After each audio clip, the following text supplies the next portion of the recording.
How's it going, everybody? It's Carlos, your host of the Just Fans Podcast. I am joined here by my most loyal co-host, Rios. How's it going, Rios? I appreciate that. It's Yeah. not easy putting up with you. So Yeah. Well, you're still kicking, so that's good. And of course, today we got a special guest all the way from the boys at the Texans Fan Battle Podcast. We got the one and only Crenshaw. How's it going, bud? How you doing? Man, thank you so much for having me. How y'all doing out there, man? We're doing great, man. It's hot. Here in Houston, I don't think people understand or at least underestimate how hot it is here in Houston. It's because the Texans are back. That's why. Exactly. The Texans are back. Of course, the temperature goes up every time they play. Now, at least. No, man, it was. I'm glad that we're finally talking about the Texans. We've had in a positive light. We've been talking about it. Way. Now it's positive. Exactly, in a positive way. I see some good things going on, but we'll get into that in a second. Before we get into it really quick, just for our viewers, if you're wondering where Poppy is, he's alive, right? Our other co-host, he's alive. But he just recently moved, so he's going to be out of the picture for just a little while.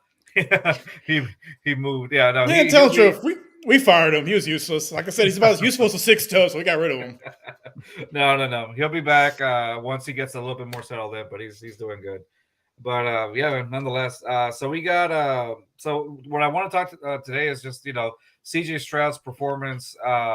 And Davis Mills' performance, along with Keenum at the last preseason game against the New England Patriots, and of course, just what are our expectations going forward to the Miami Dolphins game on the 19th of August. So, without any further ado, okay. So, Rios, do you want to kick it off first? But what were some of the positives and negatives that you saw of CJ Stroud on his performance this past weekend? He only had a couple series. So as far as positives, that first pass to Nico was pretty good. Especially seeing Nico use his body, bro, you're 6'4", 220, he's expecting to be a little bit more physical. So that was nice to see, and him being able to maneuver in the pocket and escape a little bit, pick up a couple yards, instead of losing yards on a sack. The negatives, that interception, man, is just he had the easy check down to the Schultz. So it's 3rd and 19, just get some extra yards for the punter and live to see another down. So that was ill-advised, but it's a good learning experience for him as well. Yeah, no, you're absolutely right. He only played. He didn't play for much, and even what's so funny is that he didn't play for that long, and there was so much heat on him online. But then again, isn't there always for anybody? He was pressured on 73% of his dropbacks. It was just as soon as he got the ball, someone's in his face. Yeah, he was 2 for 4, had 13 yards and then an interception. And how much percentage was it where he was under pressure? 60% of the time, I think. It was about 73%. 70. Okay. Yeah, it was a lot. So obviously, but then again, the O-line obviously didn't help him out much as well. Oh yeah, this is backup O-line. Second and third stringers. And some guys we will not ever see again. So yeah, some guys were like, "Oh yeah, he's definitely cut." Yeah, exactly. So Crenshaw, what about you? But let us know what did you think of CJ's performance on the very first on his NFL debut? What do you go ahead? Let us know. All right, basically saying what Rio said. I just didn't see enough from him. He needed more reps out there. I think what messed him up was that first sack he got. I thought his ACL was gone. I was my God, that was a bad sack. I was like, no, please, no. Yes, man.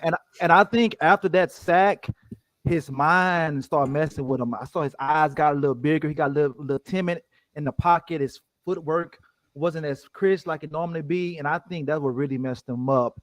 And he started thinking too much. That's why he threw an interception. He should have checked it down to Dalton, but he got the positive yard. So I think that sack messed him up. Now, hopefully this week, put the starters in there, man. As long as he's out there, put the starters in there. I don't want to see Austin out there. I don't want to see what's his name, Font. I don't want to see him out there. I don't need to see whatever his name is. Yeah, I don't need to see him out there, man. So that's my take on that right there.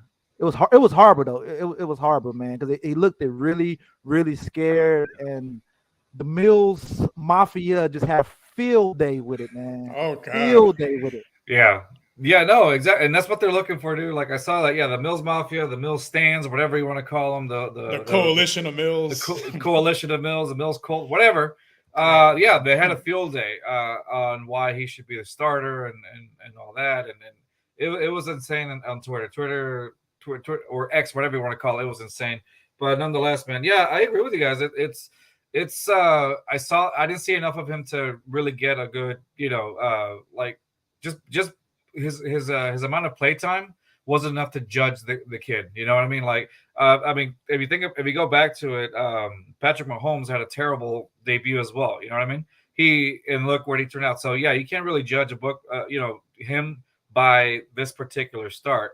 A lot of people were saying, "Well, see, that's what happens when you don't have your wide receivers from Ohio State." And I was like, that was so annoying when I saw that. I was like, guys, he was there for like a little bit, not even a whole full quarter, not even, you know what I mean? He threw it was 4 crazy. passes. He threw 4 passes, like that was it. I did see. Go ahead, John. I would say what's crazy, if he had a good game, they would have discredited that as well. Oh, it's only preseason, so you can't win for losing with these guys right here, man. Pretty much.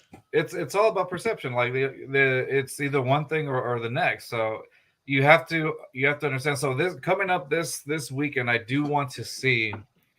I'd like to see more of them. This some more reps from him. Some more, but like you said, Crenshaw, with the starters, because that to me, that's when it's real. That's when you start really seeing, okay, what he's really made of. Not that he's that we don't think he's bad or anything. It's just, I mean, we've seen him at training camp. We've seen some of those throws, those dimes that he's thrown at receivers, which again makes us excited for football again here in the state, here in Houston. Excuse me. And so just seeing that, it's like it gives you a glimmer of hope that has been missing from the Houston Texans in a while. What do you guys think? Yeah, I think he makes these throws in practice, but then again, the guys, they ease up and they're trying to hurt him versus, during a live game, like these guys trimp your head off. Like, he has to get a better feel for that pressure coming and just take what the defense gives you instead of trying to, force it downfield. But he's a rookie. He's gonna get his lumps, but I think like we saw at the beginning of training camp, he struggled a little bit, and then he started to turn it on. I think it's going to be the same thing in preseason. It's going to start off a little bit slow, and then by the third game, we'll start to see like, hey, okay, this is our week 1 starter at that point. Okay, Crenshaw, what do you think, bud? Yeah, I agree. He's a perfectionist, and I'm pretty sure they're gonna say they don't read these tweets, but I'm pretty sure he's reading these tweets. He's seeing what the fans are saying, because a lot of these fans are actually tagging him, which is crazy. Yeah. I expect him to be better. It just, like I say, they got to give him more reps. I'm okay with the growing pains. I mean, like I say, it was the first scrimmage game, not a real game, a scrimmage game, and I expect him to be good, man. It just kills me that our own fan base. Like, our own fan base make you want to say something to them. Like, damn, we all supposed to be rep the same team, and we divided and conquered over some damn quarterbacks.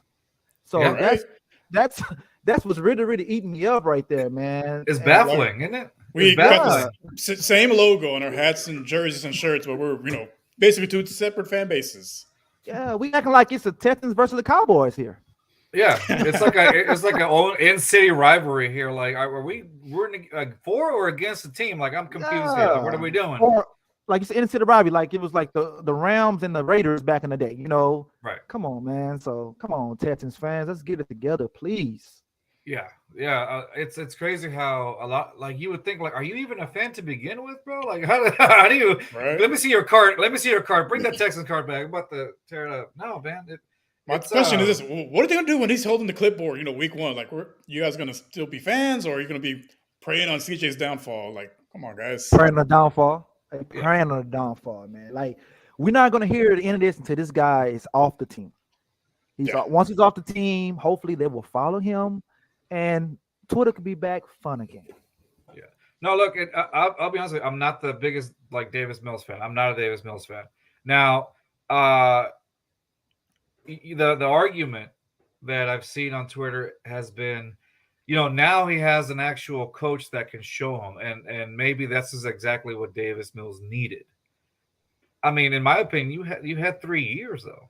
Like, you have 3 years already under your belt. Like, And I get that and I see that perspective, but like you've had 3 years and you've shown already, what you can do. Like the reason why you're being successful right now is because again, you've had 3 years to perfect or own your craft. Does that make sense? So you should like these things that we're seeing from Davis now is like, yeah, we should be seeing these things. It's nothing out of the ordinary where it's mind blowing. Like this should be happening, but how consistent can you be? And against the ones also, because he's doing it against second and third stringers.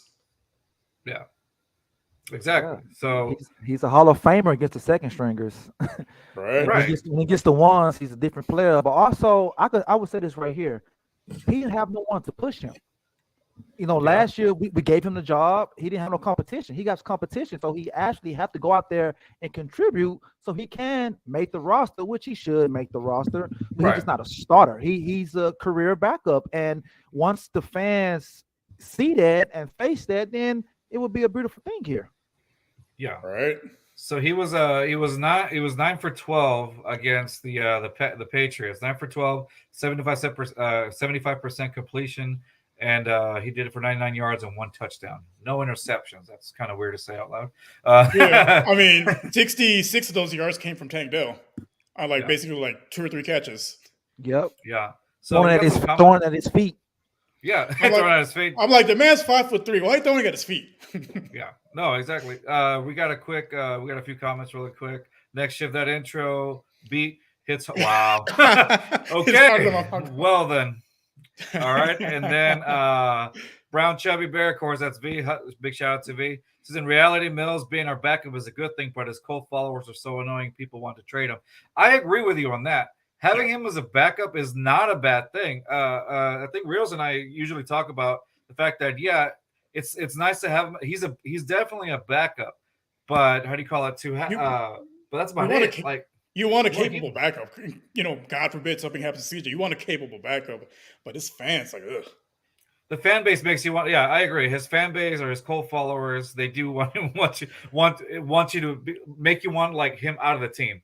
Which is the most bizarre thing I've ever witnessed in my life. Like, how someone that's below mid have this many cult followers? Like, I don't get it, man, in the slightest. Yeah. And the stats that improve. Yeah, it's weird. I don't know, man. Sometimes I'd be thinking that he's got like a burner out there or something. I'm pretty sure I found it. Sometimes I think he comments on his own stuff. These players be looking at these players look at Twitter or what's happening. They can say no, but they got burners. I wouldn't be surprised. But no, going back to the point, V, I agree with you 100%. Having him as a backup is not a bad thing, and then also with Keenum, having Keenum as a backup is not a bad thing either as well. We had Sarge on the Big Sarge a couple of weeks ago, and I remember he made a statement. He's like, I don't know how real you want to keep it on the show. He's like, but if you really want to keep it real, he's like, Case Keenum should be the backup quarterback. And the way he leaned into the microphone and actually said it like that, Case Keenum should be the backup quarterback. I was like, all right. I agree, because what's going to learn from Davis Mills? Throw at people's feet. Keenum's been playing for over a decade in the NFL. He's been on teams that have been to the playoffs, had success, and he has a vast amount of knowledge he can share with him. Versus what's Mills going to teach him? That's true. How to throw it away in the fourth quarter, how to fumble it in overtime, how to throw a guy's feet, But back to I think Crenshaw, what he said, he's like he has some there's some competition now. I know how hype you want to say the competition is. There is competition that makes you a better individual, even if you're not quote unquote competing or competing. Regardless, it still makes you a better person, right? Because in reality, you technically are competing with that person, right? Yeah. If you like someone at your job, you're like, damn, okay, let me step my game up. So yeah, that's what it is. Yeah, no, exactly. So yeah, it's interesting to see. So I was reading up on Twitter, and so apparently this whole week he's been practicing since the Patriots game. He's been practicing with the ones all week long, if I'm not mistaken, right? CJ, sorry. Yeah, CJ, yeah. It's over a week now with the ones, and that's not going to change.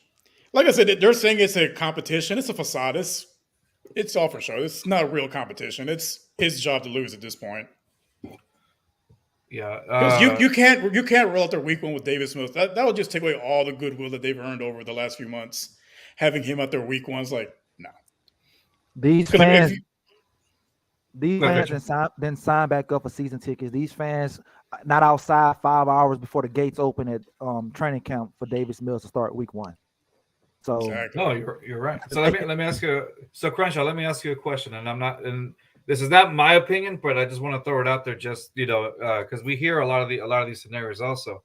So do you believe that we may have let's say we put CJ Stroud out there week 1, and let's just say he's not ready, right?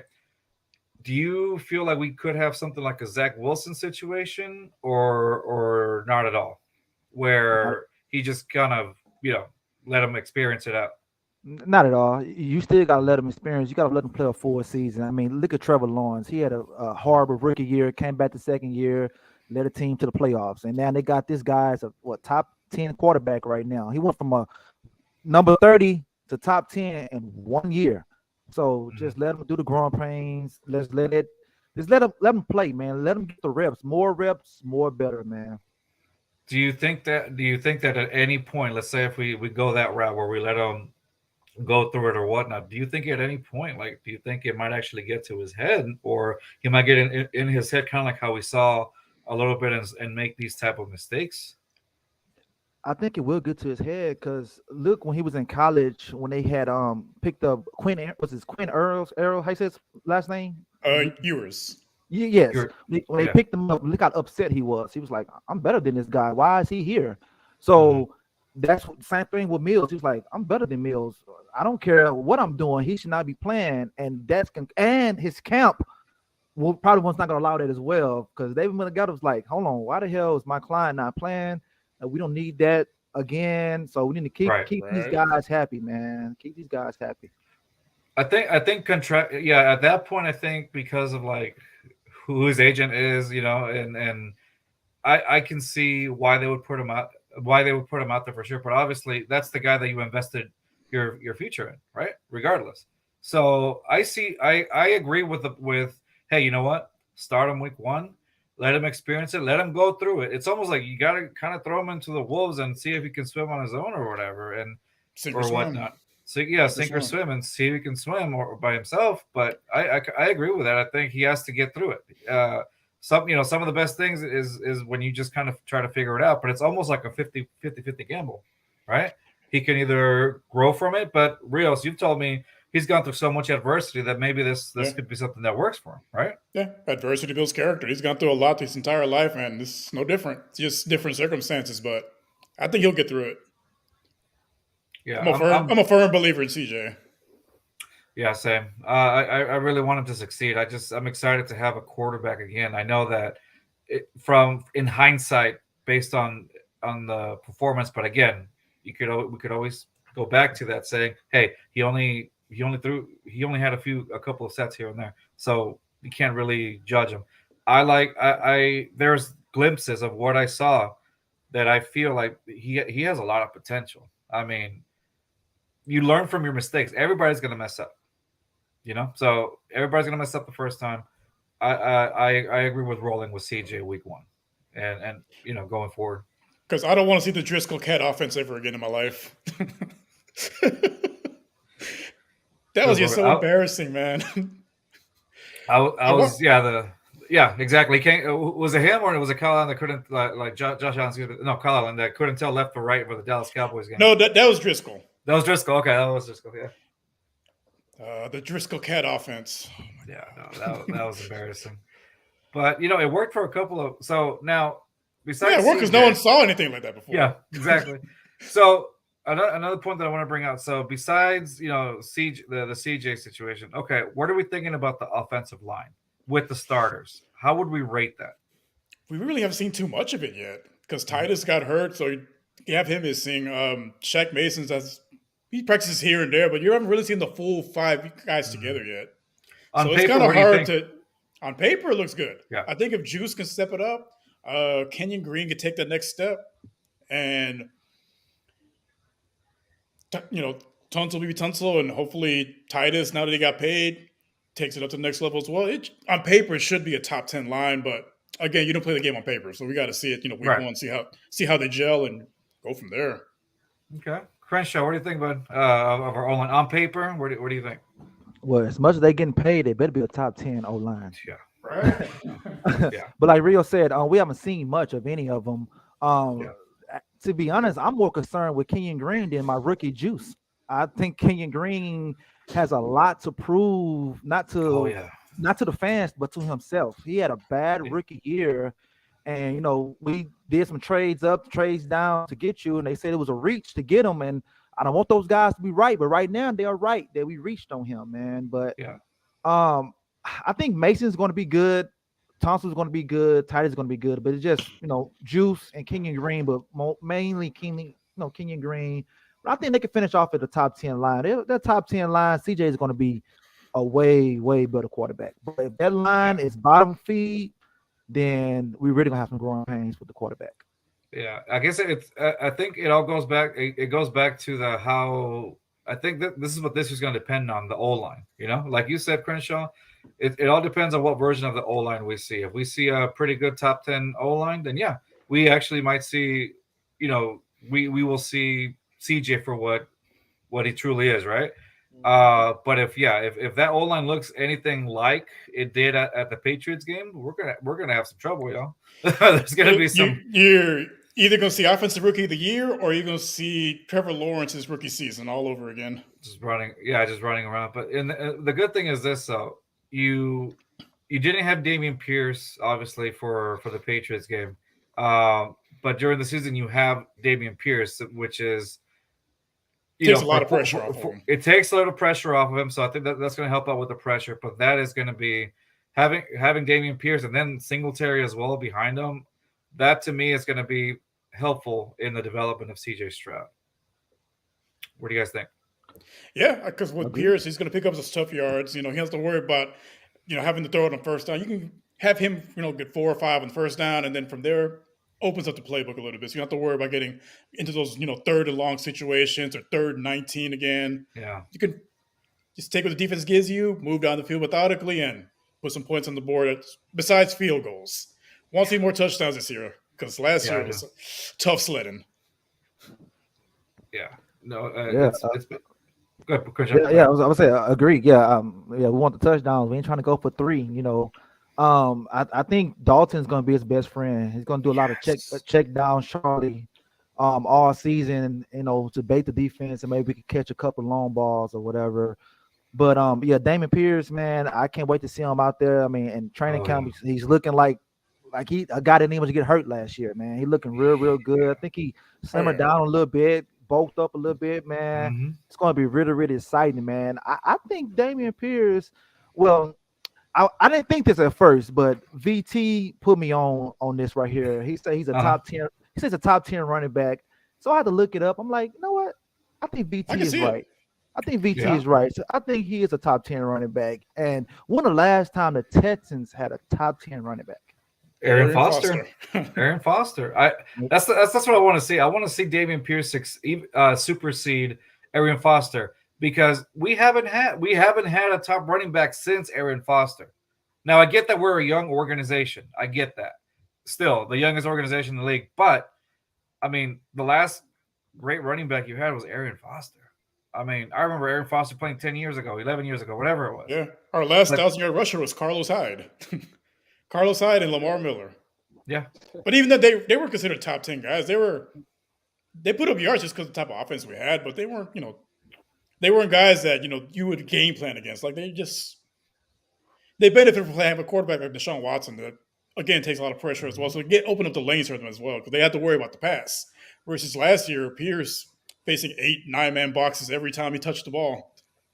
I was worried for this man's life last year because he was taking hit after hit after hit. I was like, you got to protect Dameon Pierce. Running backs don't last very long in the NFL, and man, he's taken some brutal hits last year. And so I'm glad that they finally got somebody behind him, give him a little bit of a break or whatnot. But we had Rex Burkhead. What do you mean? Yeah, exactly. The bulkhead offense.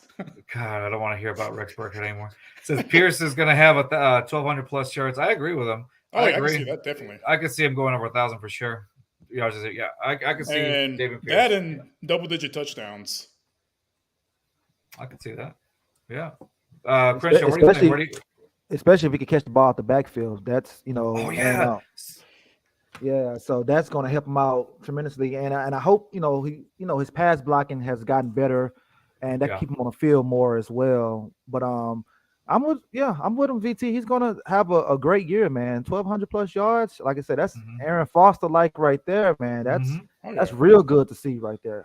Which is crazy. Like the Vegas odds have him like at 935 yards. Like, so if you're a betting man, definitely bet on the over, because that's just he had that and he played like 11 games. He had a slow start because he was losing snaps to Rex Burkhead. I'm like, but that was due to, like, remember there was a couple of games where you and I saw that Lovie Smith, whenever he got mad at him, he would take him out. And I was like, come on, man, you're hindering his you're like, why would you take him out like that? It made no sense to me, but I get that it's the Bobby Hill treatment. If you're not doing your job, I'll put someone that's terrible at it. Like, this is your fault. Yeah, jeez, that was awful. But that was awful. No, yeah, I expect a good season from Dameon Pierce. I would agree with if I was a betting man, which I'm not, I would go. Yeah, he's gonna supersede 1,000 yards this season. Hopefully everything goes well and there's no injuries or anything. I don't see why he wouldn't get 1,000 yards this season. Okay, so let me see. So going back to Schultz, I could see exactly him being like his safety net for those checkdowns, kind of like almost. I know Riz, you're gonna get on me for this one, but almost like how Rex Burkhead was for Davis last season. Whenever that would happen, but I think this one in a more positive way. Yeah, I was like, I want to say that's the worst security blanket. I know. You have to. 3rd and 15, Burkhead's open. Stop it. Gain to 3. I'm gonna have PTSD. I'm gonna have PTSD for a very long time. Yeah. Oh man. So I'll be talking to my therapist. So when did it all start? Well, it all began during that Chiefs game in the playoffs. A small piece of my soul died, and it just was a downward spiral. All right, you know what? You brought that game up. You brought the game up. I know. I was gonna go on from that. I was like, all right, okay. I was like, all right, Crenshaw, what were you doing during that game? Okay, 24-0. I'm not gonna lie, I was happy as hell. I was like, whoa, yeah. But I just didn't see us closing this out. You got to play perfect to beat these guys on the road. Yeah. I left out of the house. I went to Five Guys. I came back, and it was over. They made their comeback, and we never looked back. But let me ask you guys this: did you really think we had a chance to win that game when we was up 24-0, or you think it was just a fluke because they made a lot of mistakes? So I did until I saw that fake punt. Once I saw the fake punt, like we're fucked. We've lost. It's over. I'll agree. Where's my bottle? Yeah, I'll agree with that. I think that at that point, and maybe it might have been just the adrenaline running through the alcohol running through me that day. I really thought we had a big chance because it was such a big lead, and then again, once they had a Reed just run it through like on the edge or whatever. I don't know if it was in the middle of the edge or one of those. And he, which is something that I hadn't seen him do before. Then to me that was odd. I was like, why are we doing this? And once I saw that it wasn't a successful play or that nothing amounted to that, I thought to myself, and I can still remember to this day, I was with with a bunch of buddies, and I was like, if we lose this game, it's because of this particular play. And it ended up happening because that was a domino effect that culminated into the momentum switching, the Patrick Mahomes leading, the Chiefs back to that victory or whatever. Depends how you want to see it. We still lost the game. They scored 51 straight points. I'm like, oh my God. We had no answer to that. All right. So let me ask you guys a question. Which play hurted you the most? That fake punt or the Jacoby Jones fumble in the playoff game against the Ravens? Man, you have to bring that one up. I'm gonna go. We're gonna start bringing up heartbreaks. No, it definitely got to be that fake punt, man. Because even if he didn't fumble it, we wouldn't have gotten that far with TJ Yates. Okay. This one, if we would have beat the Chiefs, I honestly think we could have made it to the Super Bowl. Yeah, and we would have had a home game too against Tennessee. Yeah, I feel like we would have beat them. And that's the thing is we that season, like all you have to take care of was Derrick Henry. And that was that's every season. No. But we had previously like taken care of Derrick Henry that season, and he and that was all they had. I get what you're saying. That's every season, but that's really it. That was a key to it. Just take care of Derrick Henry, and that was it. But it would have been I think that would have been a good win against the Titans, a really easy win, and it would have actually made the rivalry between Houston, the Houston and Tennessee rivalry even better because you could always go back to that, right? But I'm going to agree with Rios on that one. I think that running play that Bill O'Brien called, I think that was worse than the Jacoby Jones fumble, just because of that same reason. I think Deshaun would have led us to the Super Bowl that year, as opposed to TJ Yates. I think eventually with TJ, I don't want to say his luck would run out, but that's the thing though. You had a rookie TJ Yates. His luck did run against Baltimore. Yeah. And I think Baltimore and the Texans had like what, top 2, top 3 defense that year too? Yep. Right. So it was a low scoring game. It was a very low scoring game. And so I honestly think that the read running through the edge, I think that one was more of a heartbreak. What do you think, Richard? What was it for you? I guess I will say the Ravens game because we actually could have won that game. the Kansas City game. The Kansas City game, we was third quarter, the game was done. But the Ravens game, we actually could have won, even with TJ throwing 3 interceptions. So I'm gonna say that game right there, because if they don't score, if he don't fumble, they don't score, we win that game. Because we lost 17-13, correct? Mm-hmm. Yep, yeah, that's right. See what I'm saying? One possession game. 13-10, we win the game. Yeah. It was a very attainable game. We had Quentin Demps on a while back, and I always like bringing this up for that reason, because he was part of that defense when it happened. Him and like how do you call it? Daniel Manning were switching on and off at safety position, and so he was part of that. And I asked him, I was like, hey, I always have this thing in my head where I felt like if Matt Schaub hadn't gone down with that Lisfranc injury that year, I think Texans with that top 2, top 3 defense, whatever it was. I think the Texans go to the Super Bowl if Matt Schaub doesn't get hurt. I was like, what do you think? And he says, absolutely. He says that should have been a Super Bowl year for the Texans because that defense was insane. Yeah, that 2011 team was special, man. You had top 2 defense. You had the best running back in the NFL, Arian Foster. You had Andre. You had Owen Daniels. Like, you had a squad that just fullback, the offensive line.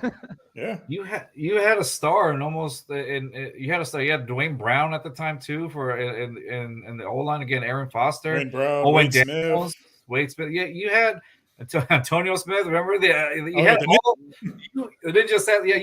had all these names that you can bring up at that time, and you knew that each one of them was doing one play after another. They were all like hauling it, and so now that D'Amico's part of the that's in charge of the defense, and I hear the term that they're using now, the swarm, right? I think to myself, is this going to be somewhat close to like that Bulls on Parade defense we were used to seeing, And that's what excites me about it too. I get the CJ Stroud thing is going to be a development, right? It's not going to come from one day to the next, but I am excited to see at least one aspect of the team, the defense this year. Crenshaw, do you think that we're going to have a top 10 defense this season? Absolutely. The defense is going to give the offense so many opportunities this year, and I think that's what's going to save our butts, man. We kind of going to be like how, man, it might be going too far saying like San Francisco, how their defense led them over the offense. So I kind of don't want to say it, but I didn't already said it. So hey, that's what we're going to be. But they were successful. They went to a Super Bowl with Jimmy Garoppolo, Yeah, with Jimmy Garoppolo. Yeah, man. I agree. Like I said, I think we're going to be top 10. It just the defensive line. If the defensive line can do what we seen against New England, because we know the secondary is going to be tough. But if that defensive line can get right, bro, oh my goodness. They were going after the quarterback. They were going after that. Again, the term swarm. They were swarming them up. It was just relentless. And I love to see, like, man, like, it's been years since we've seen that. because you didn't see that last year or the year before. No, you didn't see a hustle. Yeah, you didn't see a hustle. You didn't see like the ability to just go and chase after the ball. I looked at Perriman, even though it was preseason. Perriman was balling out. You saw him on the sideline sweating. He looked like me after I walked 10 feet outside. Like that's how Perriman looked like that last week. He was over. And I even texted you guys. I was like, man, I love how Perriman's playing, but man, he's gonna get hurt one of these days. I hope to God he doesn't. But I was like, the way he was playing, he was balling out. And so, but that shows a testament to the motivation of DeMeco Ryans, because even though I get Lovie Smith's tenure in the NFL, they weren't showing him that. They're doing it for DeMeco. Like, that's what I'm excited about, seeing this defense. He has them ready to run through a wall, man. Yeah, exactly. We posted top 5 secondary, but I don't know about having a top 10 defense overall. All right, V, if you can, if you're still watching this, I think you are. Please let us know why. Let us know why you don't think we have you have a top 10 defense. You don't expect a top 10 because he don't believe in a defensive line. Okay, I see. So, yeah. Okay, I see. Rios, what? Wait, did you say what? If we're gonna have a top 10 defense or not? Yeah, we are. Okay. Because we had a top 10 secondary. It's just we couldn't stop the run to save our lives. Yeah. And I think this year you've upgraded across the board on the defensive line. You have a coach that's going to play to his play strengths versus him trying to force him to do the Tampa 2. Oh God, yeah. Yeah, playing Stingley in the wrong, yeah, exactly, in the wrong scheme or whatnot. No, and like the willingness to blitz on third down, which we didn't see that much at all last season. Like he was just so reluctant to blitz until like the end of the year. Like, why now? We're trying to lose at this point. Yeah, no, exactly. So yeah, no, I'm excited for the defense aspect of it.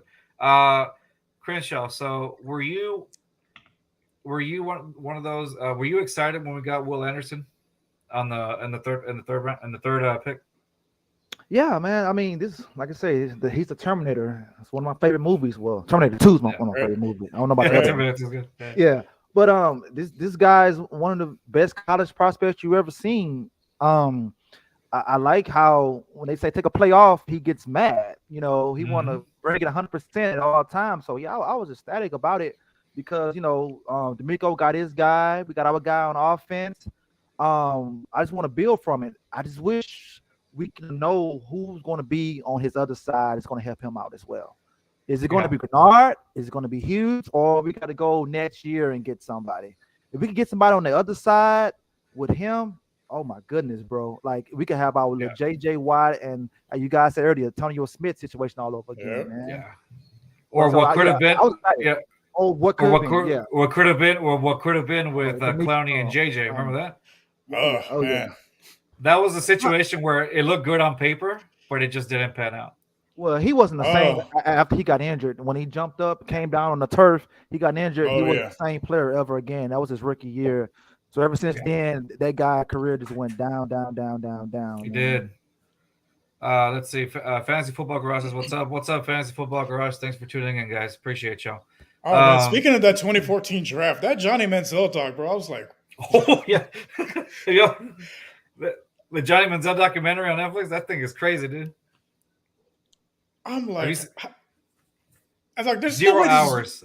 Zero hours on the iPad. I'm like, there's no way this is real. Oh, it is real. Oh my God. Have you seen it, Crenshaw? The Johnny Manziel documentary? I haven't seen it. I've seen guys talk about it, but I haven't seen it yet. Is it worth the watch? Oh, it definitely is. Yeah. Because you'll be there in disbelief, like this guy was a professional quarterback to watch 0.0 hours of tape. Man. Yeah, there was a clip where they were like, I think the general manager reached out to his agent, like he's not watching film, and then his agent was like, he's got to be watching some film, and then the GM said his iPad says 0.00 hours, and then like his agent's like 0, and then Johnny Manziel's like, yep, 0. Like it gets pretty candid, man. It's pretty funny, and so, but to that point, really quick. Do you guys remember how overhyped Manziel was at that time? Yeah. Like for this guy to do all this now, that's why it's exciting, because in my personal experience, I remember the hype over Johnny Manziel that I can't remember who said it. I don't know if it was Coward or somebody that said if the Texans don't draft Johnny Manziel, they're going to regret it for the rest of their life or something like that. I can't remember. It was probably Coward or Skip It Bayless. sound like he said that. Yeah, one of them said it. And I can't remember who, and I'll have to. Might have been both. Yeah. It's crazy. Merrill Hodge hit the nail on both Clowney and Manziel, though. Because Clowney basically was just that one highlight reel to elevate him to the number one pick. Yeah. Because he wasn't this monster in college. He just blew up. He got viral with that one hit in that bowl game, and it was a wrap after that. Yeah. Let me see. Yeah, so that Manziel documentary, it kind of goes to show you like a lot of these analysts were like they need to get Johnny Manziel. They just overhyped him so much, and then you realize that this man had absolutely no interest in being like a top quarterback or something. He was just being a quarterback, or being a quarterback. It was just the parties and all that he was in for, the fame, the money, And so, but yeah, that's what, to me, that's what makes it interesting. Like, geez, how much they overhyped you, and then you just ended up to that, Well, it's because he won the Heisman. He put Texas A&M on the map. They got so many views on football games, so that's the reason why. And then who drafted him? Cleveland drafted him, right? Yes. Where quarterbacks go to die. Yeah, where quarterbacks go to die. Exactly. They have one right now. Maybe he's going to go there to die, or maybe he's going to go there to succeed. We don't know. I'm praying for 0-17. I want the number one pick. Yeah, I was gonna say at this point, like I'm looking forward to. I just don't want Cleveland to do well just so that we can get a pick or something. Praying for their downfall. Yeah. Hey, they're in a tough division. They got a tough schedule, so it's possible. It's possible, and he's not good outside. Once it starts snowing and everything. So I think that's going to hinder him. And how long can Chubb keep running the ball like this? That's their bread and butter right there, man. Yeah. Especially now without Kareem Hunt, he's going to be doing the bulk of the receiving and the bulk of the rushing. And they don't have anybody behind him, right? That I can kind of like give him a break, kind of like Pierce. It's just going to be all him, right? Yeah, all him, unless they got some rookie out there or someone they're going to pick off the street. But other than that, it's all him. So that's going to slow him down. Big time. Yeah, I wouldn't take that's going to be bad on him. It's going to be like the Dameon Pierce situation last season for him, at least. If he doesn't have a good backup, that's an injury. That's an injury waiting to happen, in my opinion. All right, so we're a little bit over halftime, and Rios, really quick, let's do your segment. What do you got for us today? So this is where we do a little segment every week, Crenshaw, where we do Rios' beer of the week, and he tells about one of his beers that he tried. So you ready, Rios? Yeah. All right, this is Rios' beer of the week, y'all.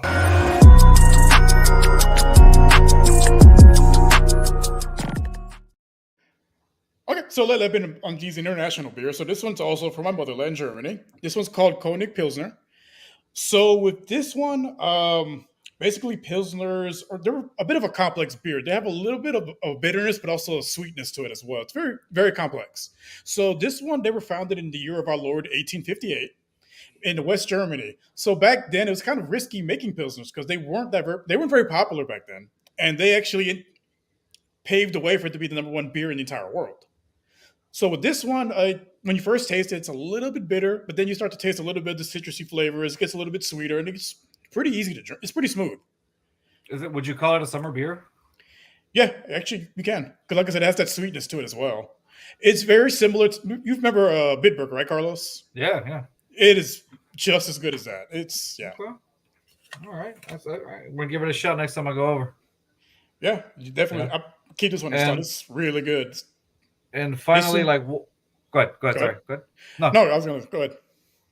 No, I was going to say, so since we were talking about Antonio Smith, how many Antonio Smiths out of 10 would you give it? I'm going to give it 10 Ninja Assassins out of 10. All right. That high? You like it that much? All right. It's just, like I said, it's just as good as Bitburger. Okay. And y'all love that one, so, yeah. All right. There you go, guys. That was Rios' beer of the week. So give it a shot, see what happens. I hope you guys like it. All right. Let's go back to the Texans really quick. Okay, so we talked about CJ. We talked about kind of like what we want to see next week with him in the ones and a little bit more playing time, of course. We talked about our some of I think we talked about the expectations of Green as well. I was going to ask you guys. What did you guys think of what you saw of Juice Scruggs that first game? I was really impressed. Okay. So when we he had didn't play like a rookie. I'll say that much. He didn't play like a rookie at all. Yeah. I was impressed by it too. When we had Sarge on, again, we go back to it because we talked about Juice. He talked about how when Questenberry got hurt, it was, and I know it's going to sound weird, but it's almost like a blessing in disguise for the Texans, just because he felt like Questenberry wasn't really doing much for the team, and this was Juice's time to shine. Do you feel like he did how would you rate his performance at the New England game, I guess? And you already said you were impressed by him, right? What else? I would say like he didn't play like a rookie. I think the injury kind of opened the door for him to get more reps, and that's what these rookies need, more reps. Because again, the college game is much different than the NFL. It's much faster. It's definitely a game of inches, and I think getting those live action reps, especially in preseason, is going to definitely benefit him come week one, because he's going to know a little bit more what to expect, going against, not so vanilla defenses. Like he's going to have to learn how to pick up these different blitz studs, different packages, how to, read what the D-line's doing and stuff like that. So looking forward to it. Okay. Crenshaw, what did you think of Juice?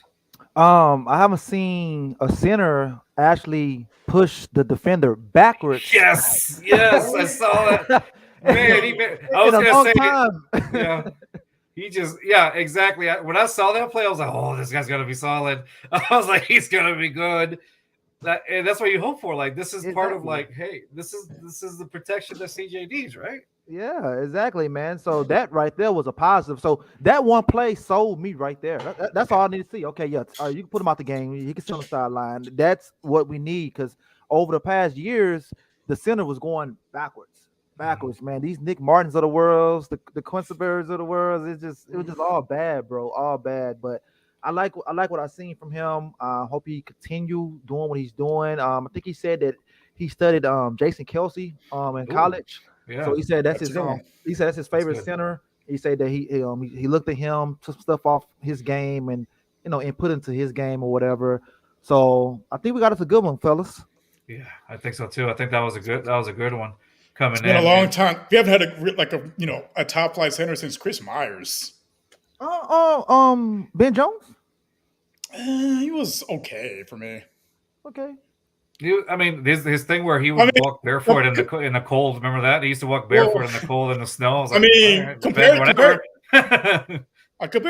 Martin, yeah, should definitely upgrade, but. Okay, remember the Texans with Bill O'Brien chose to pay Nick Martin over DeAndre Hopkins. Remember that? Yep, he was so smart, dependable. Yeah. They thought that was going to be his future, but no, dude. Yeah, seeing Juice Scruggs once he pushed that lineman down, I was like, oh, that's going to be good, because he's got there they go, because you have protection and you can create holes in the for Dameon Pierce to run through. So that's a win in my book. Like if you can help out your quarterback and you can help your running back create those plays that he's capable of, that's a win right there. Because if Dameon Pierce can get the ball to have a guy in his face already, that's already a win. Yeah. Because as soon as he got the ball last season, he already had like 3 guys in front of him. Yeah. He doing spin moves. He looking like how Barry Sanders was looking out there. As soon as he get the ball, dude, right in his face, man. Was too much energy, just got the backfield. Yeah. It's just this burst that he has, and once he's got a little bit of room, it's over. And good luck trying to bring him down. Remember that Jags game when how many defenders did he go through? 5, 6, something like that. 5 to 6. But yeah, it's about 6, I think. Yeah, I was like, goodness, this reminded like shades of Marshawn Lynch, like the shades of, it was like baby beast mode. It was beast mode 2.0 or something. But seeing him do that, and I was like, I know that he can't take that many hits. He shouldn't. I mean, I'm sure he can, but he shouldn't. If we want to keep him longer. But like I said, now that they got somebody behind them, 2 guys behind them, I think we'll be fine. Hey, what did y'all think of one of the things that we're in the Texans chat. One of the things that we were talking about there is, what did y'all think of Valladay? They just let him go. Valladay. They just let him go, but what did you think of him? I was surprised to cut him, but because he looked pretty impressive the couple times we saw him in camp. But training camp, yeah. Yeah. Did you see a lot? Go ahead, Russ. I'm sorry. I didn't see too much of him from the preseason game, so maybe that's one of the reasons why they let him go. But I know his money's fully guaranteed, so I mean he's gonna be okay. But still, that was kind of surprising. I would have liked to see a little bit more from him and see, maybe you got a special teamer, maybe your third running back, but Boone looked pretty good too. So I could see maybe they probably want to roll with Boone and just have those 3 running backs. True. Crenshaw, what do you think of our running back core right now? Yeah. Well, I was surprised with cutting him as well because all the money they gave him. Maybe they just going with Boone because he's more of a veteran, and I think that's what they're doing. The running back situation this year was kind of strange because there was a lot of great names out there, and we picked up Singletary kind of early. But you look at the guys this guy recently signed. I mean, the Dalvin Cooks, the Zekes of the world. Yeah. We had Kareem Hunt still out there. I mean, we had a chance to get one of those guys as well. But I mean, I'm happy with the guys we have. I think we're going to be okay. It's better than what we had last year because, like you say, no more Rex Burkhead. Oh man. I think with Kareem Hunt, obviously the ability is there. I think, and that's because we know that the Texans, I think probably because of the baggage that he was coming with, and from what I understand, remember I don't know if they still do this, but the Texans, they don't like having issues and stuff like that with players. Character issues. Character issues or what? Yeah, that's what it was. Yeah, I couldn't think of the word character issues or whatever. Maybe do you think that may have contributed to why the Texans maybe didn't choose Kareem Hunt? It's a possibility because the talent's definitely there, but then he's still unsigned, so it's probably more to it as well because he's still unsigned. Yeah, that's true. Yeah, they haven't signed him either, so yeah.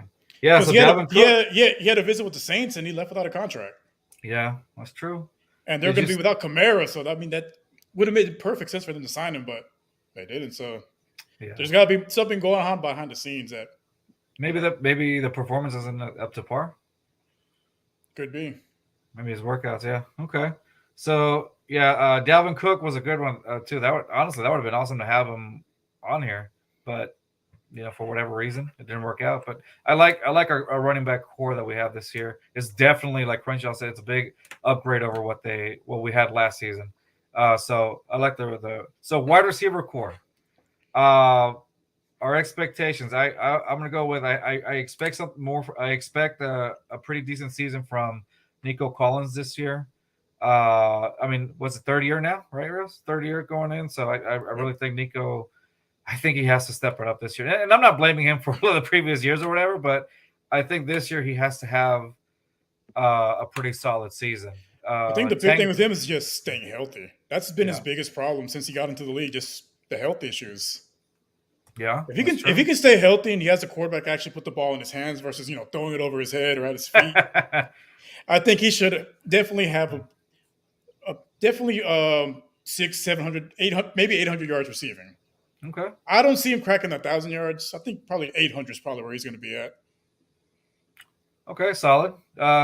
Crenshaw, what do you think about Nico? What are your expectations for Nico this season? Stay healthy. Yeah.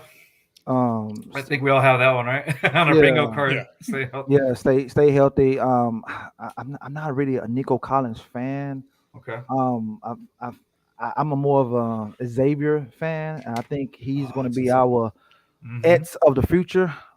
I've seen this before. Nico has tricked me training camp after training camp, and the potential is there, but I just don't see it. You don't buy into it. Yeah, I think our top 2 receivers are going to be Tank Dell and Dalton. I think those could be our top 2 receivers right there. Let's talk about Tank. Apparently, he had a game today in training camp. From what I saw in some of the tweets or the reports, he had himself a game. But seeing his performance, that catch at the Patriots game, he's unguardable, man. He was at UH, he was unguardable, especially in the red zone. You couldn't find him, and next thing you know, touchdown.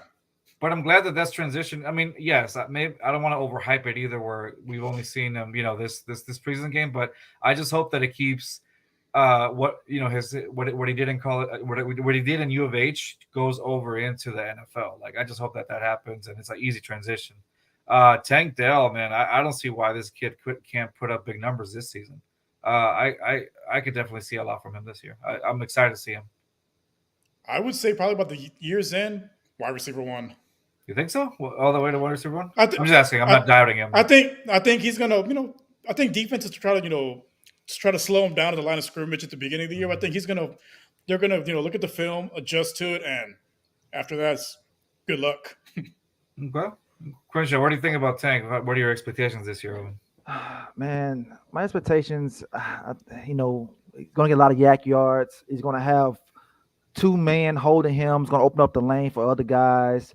Wide receiver 1, not right now, but I see where you're coming from with that. He's looking like Tyler Lockett out there.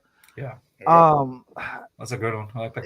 The only thing that I'm concerned about is him playing special teams, and I know they're going to put him out there. Yes, I know. I really don't want to play special teams and playing wide receiver, man. That's too much unnecessary hits right there. Yeah. So if they could get a good person on special teams to run the ball back, and I think Tank's going to be really good for us this year and years to come. That's what I'm scared of too. The hits on him. Don't get me wrong. The hits on him also. Special teams, because you're just exposing him to way too many hits, like Crenshaw said. So I don't think it's necessary for him to do that. Like if it's like the fourth quarter and you need to get the ball down the field in a hurry, I can see having him returning a kick or whatnot. But other than that, keep him on the bench. Let him play receiver. Like you don't need it. You don't need to expose him to those unnecessary hits, especially on kickoffs. Yeah. It's almost like, remember when they used to put Will Fuller on special teams, and I was like, oh God, don't get hurt. Remember, I used to hold my breath every time. Man, his hamstrings are made of fiberglass. What are y'all doing? Was that the last time we got a touchdown on special teams as far as a punt return? Was that the last one? No, I think we had didn't we have one I don't know if it was last season, 2 seasons ago, just straight on special teams. I can't even remember, to be honest. I'm usually pretty good. It's been that much of a struggle to find positive plays. You know what it is? It's repressed memories. That's what it is. I'm repressing those memories from years ago. Yeah, because there was one good play to every 100 bad plays. I'm like, oh. Yeah. And this is like a therapy session. It was 2021. Oh, Thomas. Yeah. Yeah, that's what I'm looking at right now. It's 2021. I think it was against the Jacksonville Jaguars. That's the one I'm looking at. Is that the one you're looking at? Okay, so it must be Thomas then when he ran him one back. Yeah, he was wearing number 24 before Stingley. Oh, okay. So let's see. I don't even remember that. No, his last name was Smith. Oh, Trayvon Smith, the guy. Smith. There you go. Yeah. He with Denver right now. Yes, so Trayvon Smith. Yeah, he's the last one. He was the last one to have the punt return for a touchdown, and that was 2021 against Jacksonville Jaguars. So we're due for one at least, y'all. We're due for one at least. Yeah. So all right, that's all I can think of right now. Rios, anything else you want to bring up as far as the team? Well, I guess outside of Tank Dell and Nico, what do we think about the rest of the receiver group? Hutchinson. I mean, I'm expecting also from Hutchinson. I've seen some flashes of him. Yeah, he's made some plays in camp. I just want him to get the chance to get some reps in preseason and hopefully get some reps during the season. Again, he's one of those, probably it's going to be a battle for him to get reps, but I think if he can really show out in preseason and when he gets his chances during the regular season, more playing time, because I'm excited for him. I think he's going to be a steal as well. Just like Tank, they're going to be steals as a draft. Okay. And Crenshaw, what do you think about anybody else in the wide receiver group that may stand out to you? No, yeah, it just mainly Xavier. I feel like he's going to move up the depth chart during the season.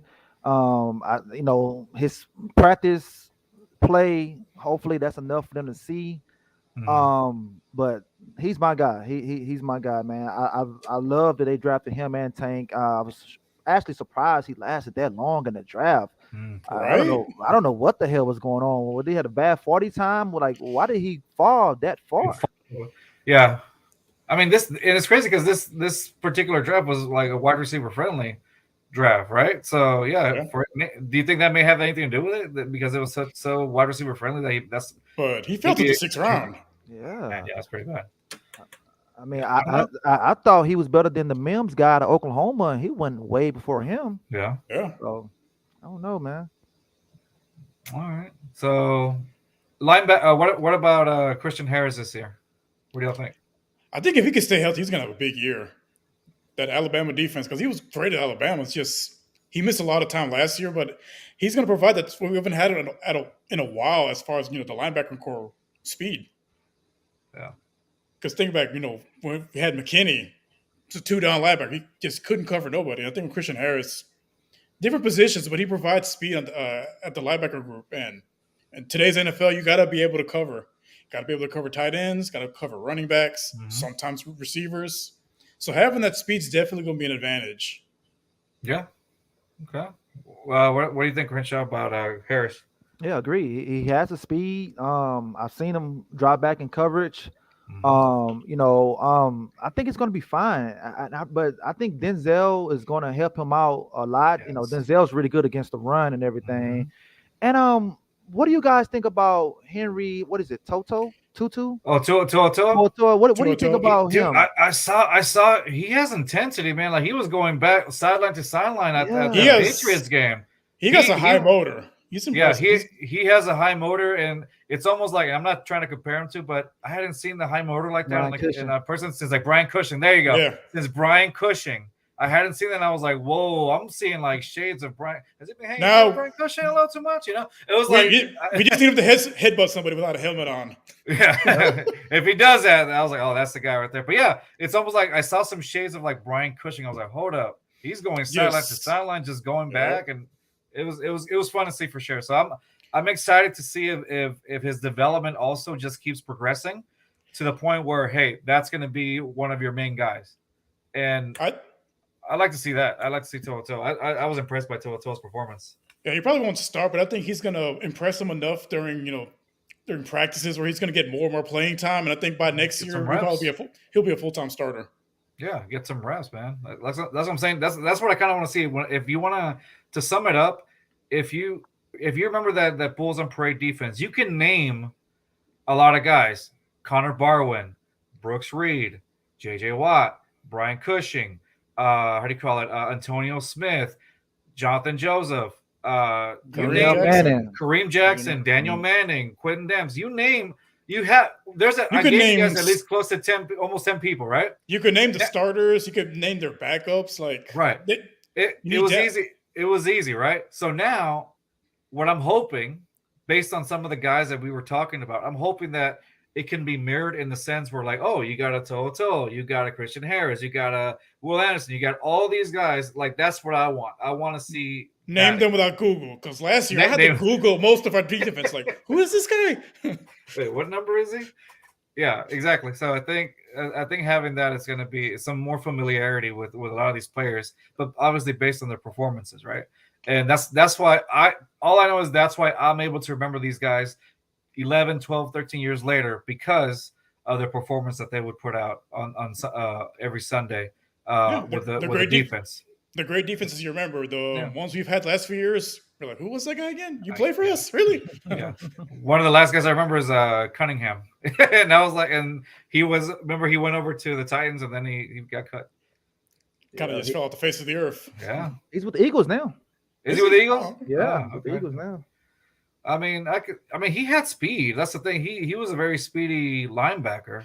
So this is his problem. Bill O'Brien didn't like him. That was his problem. Mm-hmm. Yeah. He'll get you some tackles though. Right? Yeah, he'll get you some tackles. He'll help you out. All right. So honestly, that's gonna be it for the week, guys. For us. Do me a favor. So before we go, Crenshaw, do y'all have what do you guys have coming up in the at the Texans Fan Battle Podcast? Okay. Last week, we interviewed Jacoby Francis, DB from Houston Texans. Nice. You guys, please check out that interview. That was our fourth quarter section that we started new. This week we have ESPN DJ Bienemy on this week to talk about training camp, preseason, everything else. But other than that, man, just follow the podcast at TexansFanBattle.com. You can follow me at Fifth Ward Crenshaw. Oh, yeah. And I have a question for you, Carlos. Yeah, what's up? I'm on the spot now. I'm on the spot. Yes. Oh, but this is a good one though. No, I'm messing with you. Yeah, what's up? Where is Taco? My dog Taco? Yes. Where is he? Oh, he's over here. Hold on. Let me get him. Yeah. How'd you know about Taco? Man, I knew everything. Oh man, did he just research me? Hey, I do my homework when I'm doing stuff. I do my homework, man. So, fun fact: when we started this podcast, I remember reading like some of the rules, right? And they said you got to have your own stuff, your own like creation. It can't be like taking whatever pictures or whatever. So I was like, you know what? My dog Taco. He was the first thing on our podcast. He was like he's still the mascot here and there. The mascot of our podcast. So he got replaced by Luke. Luke's the mascot now. Yeah, Luke's my cat. So he got replaced by so Taco was the very first thing I put back when we were called the Texan Talking Podcast. And so he was on the cover. So give me a second, because the thing about Taco, for those who watch us that didn't watch us back then or listen to us, Taco looks like a raccoon. He's got a little raccoon. He's got like a little mask. He looks like a raccoon. He has the guy liner. He's an emo. Let me get him. Yeah. I'll be back.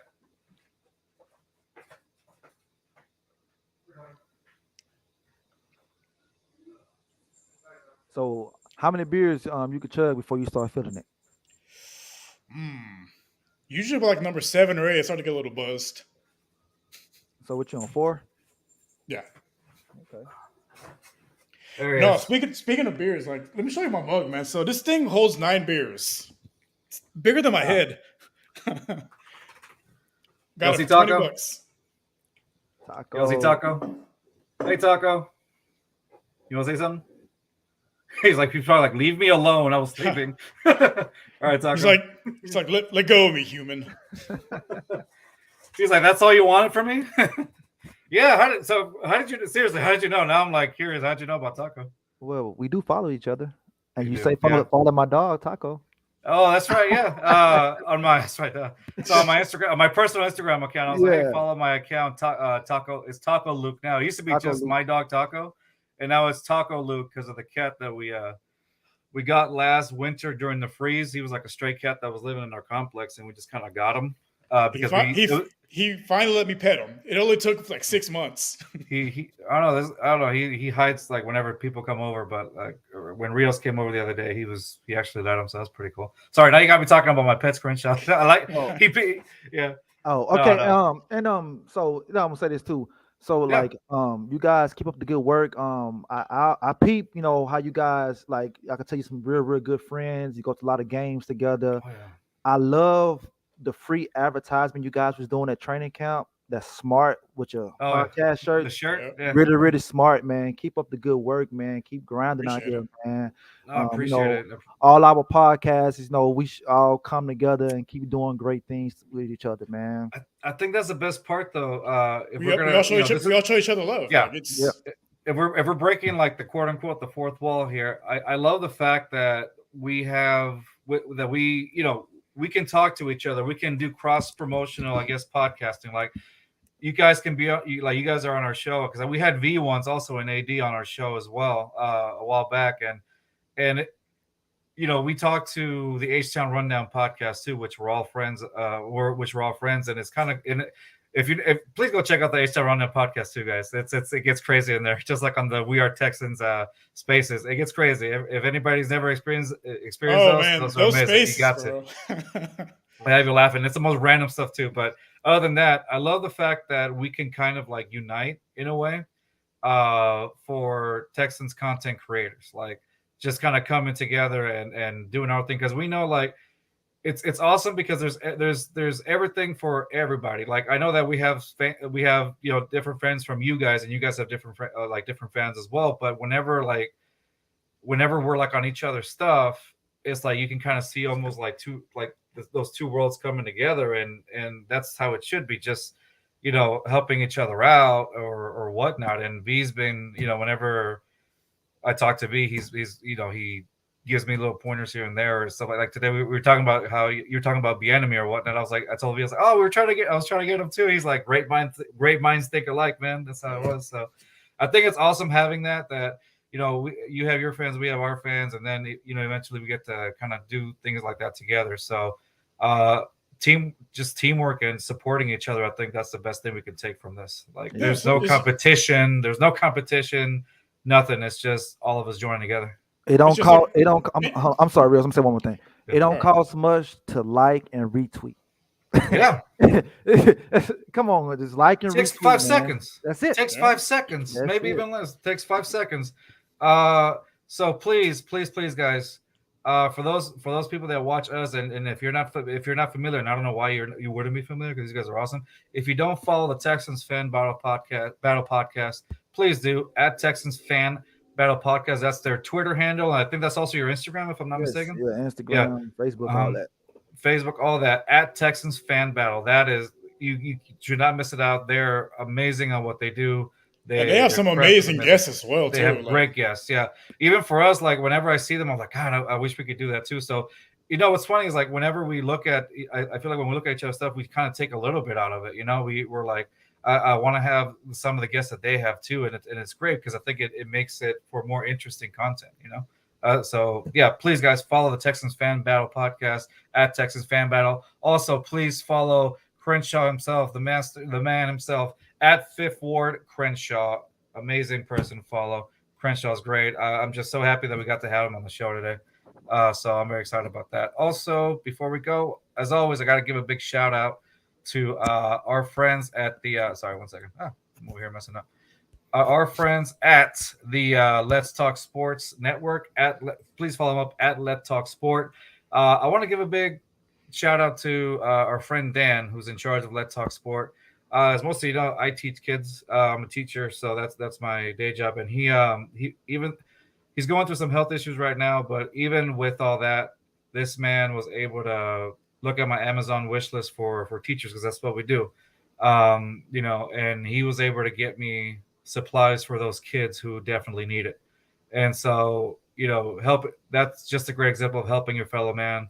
And so, he helped contribute to that for kids that need supplies or whatnot. And, I'm glad that he was able to do that. And I'm very thankful for him, even though he's going through his health concerns right now. So Dan, if you're watching this, thank you, sir. I appreciate you. You're the best. Prayers up Dan, yeah. Man. And of course, our friends at the Hardcore Sports Network, Mitch and company over there, you guys kill it every time. Thank you guys for allowing us to be on your network. Of course, Sideline Sports 1 as well. Follow them up. And announcement that I don't think we've said it in the podcast ourselves. We posted it on our Instagram accounts and my own personal Facebook. But we will, starting this Saturday, if you're local here in Houston, specifically in the A-Leaf area, where we're at A-Leaf slot, please come check us out live. We will be at one of my favorite bars that I've gone to since I was like 21. And I've been going, it's a awesome place that I like going to just because it reminds me of like an old British pub, where you just go in and hang out with your buddies and drink a pint, as they call it. It's Irish. It's an Irish pub. It reminds me. Can I finish talking, Reels? Thank you. No. So it reminds me of that. It reminds me of that. So please come check us out at the Bull and Bear Tavern. You can follow them up at Bull and Bear Tavern on Instagram. Thank you, Tom. Both Toms, really the owners of the place. They're for helping us out and allowing us to do Texans games. So we'll be doing our first preseason game on Saturday. It'll be the game against the Texans and Dolphins. We'll do the pregame show and then the postgame show live there, and there'll probably be like a prize that we're doing or whatever, and some discounts coming up as well. So please come check us out if you're in the A-Leaf area. More details about the address are in our Instagram page, which you can follow at Just Fans Pod. And that's going to be it for our show tonight. We want to give a big thank you to our friend, the one and only Crenshaw. Thank you for joining us today, man. Thank you, guys. Thank you for having me, man. Like I say, man, it's an honor. I don't get asked this, to come on people podcasts. I've been on one other podcast. It was some Cleveland guys asking me to come on when we traded Deshaun, and that was it. But man, it was crazy, man. But I appreciate the opportunity, man. Not a problem, man. Awesome to have you, and we're definitely gonna have you back in again whenever you're available. So, all right, guys, that's gonna be our show for tonight. I think we'll be doing a show with Let's Talk Sports next week. It's a Tuesday show that we're going to be doing with them. But the next show should be my wrestling show with my co-host Justin for that, so that'll be fun. Sometime this week, we'll just check out for the schedule later on YouTube. All right, guys, that's gonna be it. Crenshaw, don't leave just yet. I'm just gonna end the live feed, okay? All right, y'all. See y'all next time. Peace.